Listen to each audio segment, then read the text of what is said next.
म्हाका एक सांगा, ही आता काडटा आसता, तुम्ही आता काडटात ती ही मागीर तुम्ही मार्केटान वचून विकतली, पण हाचें महत्व कितें? जी काडटा जी हे आसता ती नरका सोद नासलो हय त्या उपरांत मागीर सकाळी उठून ते दिवाळी फोव कालोवपाचे असतात. त्या टायमार ते काट्टे खावन मागीर फोव खावपाचे.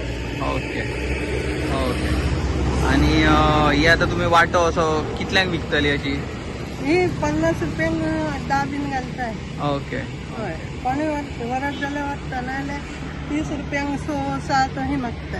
ओके. तशें ना चड घे तशें ना तेजी.